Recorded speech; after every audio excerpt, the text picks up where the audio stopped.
Everybody make some noise and please help me welcome Stephanie Jallen. I'm so fancy, you already know I'm in the fast lane. From LA to Tokyo, I'm so fancy. Can't you taste this gold? That's my version of a twerk. Just bring it around and sit.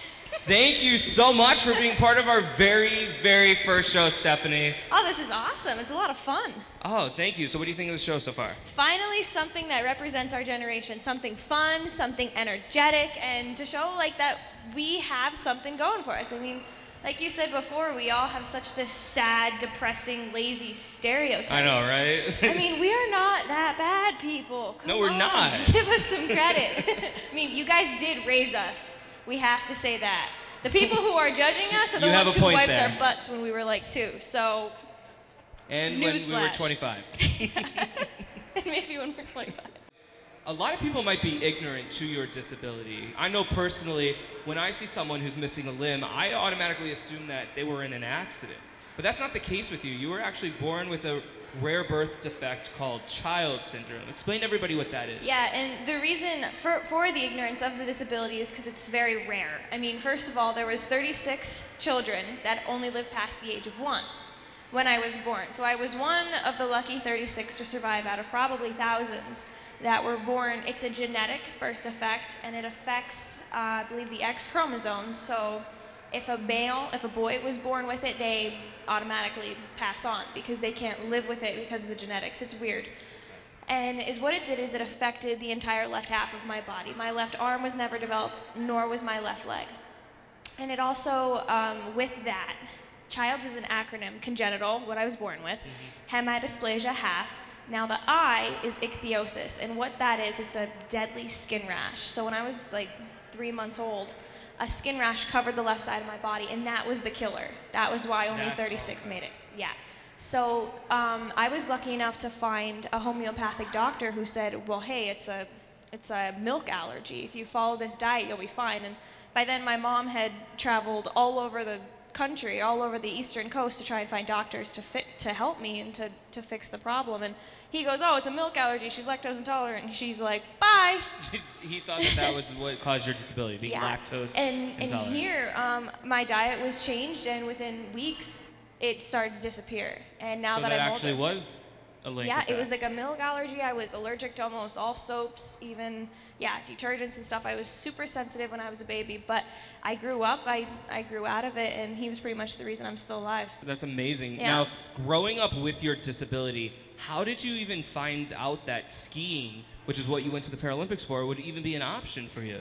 Well, I'm gonna say, as a 9-year-old girl, I didn't exactly picture myself skiing.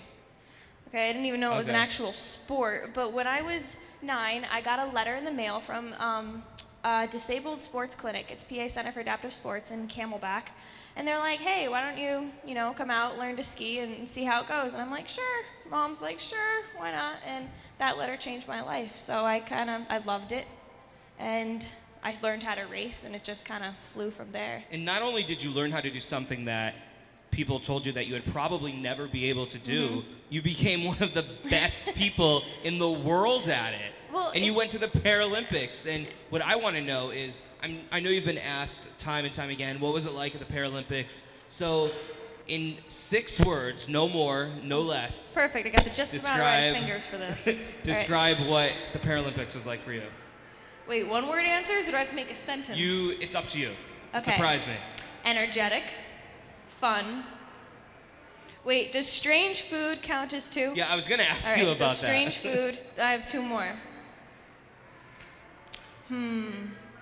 Just different overall. I mean, the people are different, the culture's different. You have people from all over the world. Yeah, literally. Exactly. And you run into, you walk into somebody and God only knows what language they were speaking, so there's a huge language barrier and people acted different, the cultures clashed. And then just exciting. I mean, I think I said something that was like that, but it was just so overwhelmingly exciting because around every corner there was a new event. Was it hard to take in as you were going through? It was. I don't think it actually set in until 2 or 3 weeks later. Let me see those, by the way. You're wearing them. These heavy. are so heavy. I can't believe I'm actually touching an Olympic medal. They have braille on them. They're so detail-oriented. What do you take? Like, do you take them everywhere with you? Yeah, it might be sad, but they live in my car. Mine would have been in my broken. pocket. I would have showered in it. I would have went skydiving in it just for a Facebook profile picture. I mean, after being in the Paralympics, your life is really never going to be the same again. You're a bronze medalist. You traveled the world. You even met the president. Now, I want to know, with all of these changes, what is the one thing that has stayed the same in your life since all of this has happened? What's one thing that didn't change? My friends and my family. It's funny because I still walk into the house after I come back and meet the president, and they're like, "Do the dishes. You're behind on your chores. You better have the dishes done, or you're grounded." No, I'm just kidding. Mom would never ground me. She loves me too much. Right, Mom? And or then my friends, like, they're like, "All right, take the medals off. You owe us some friends time." Yeah, you know what I mean? You have some time or to like, compensate. hey, You were away for my a while. friend's like, "Hey, by the way, it's your turn to pay for the subway." And I'm like, all right. So yeah, it never changed, and I think that's the best. Oh, that's awesome. Yeah. Now, the reason that it was so important for me to have you on our very first show is because I wanted to show what we're doing here, showing that there are some pretty awesome, positive people that belong to this generation. And as a member of today's generation, I want to ask you, what do you think is the biggest misconception about millennials? What I don't think, hold on, these are really heavy. I'm gonna take these off. I'm gonna set them right there. There we go. Well, the times have changed so much. I mean, as far as social media and even our education, and we are all grouped together, like I said, as that sad, lazy, and unmotivated group because people now have the ability to act out so much more on social media. We all know that you would not say the same things on the computer that you would to somebody's face. So No, they see definitely not. So kids have the ability to now act out more. So that's what people see. And I mean, 10 years ago, you didn't have all of this information to seek, and you didn't have all these pictures and videos, so you didn't see all of this. And now all of a sudden you do, and now we're judged on it because we're the generation that got that ability. And then, I mean, you add that to our education. Unless you are majoring in biochemistry or nuclear engineering, you're not good enough.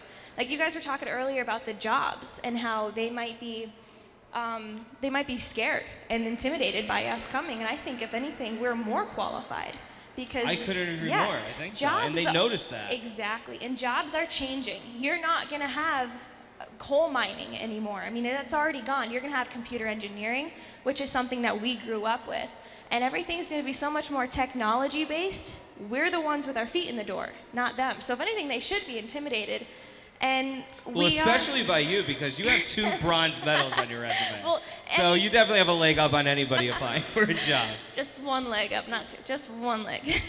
Because you're going away to school, and because all of your time is always spent selflessly, it's to spread your story. I think that's awesome. So we have a little surprise for you. Oh boy. We do. Come on up, your surprise. Hi everyone, my name is Angie Morgan and I'm the owner of the Sapphire Salon.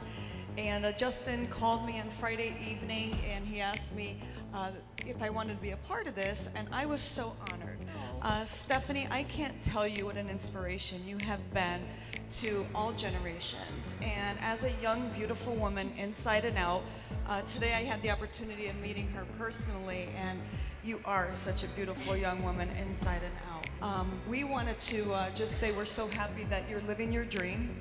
And for doing that, we wanted to have you and your mom be our guest at the spa and spend the whole day with us. And just enjoy yourself and be pampered.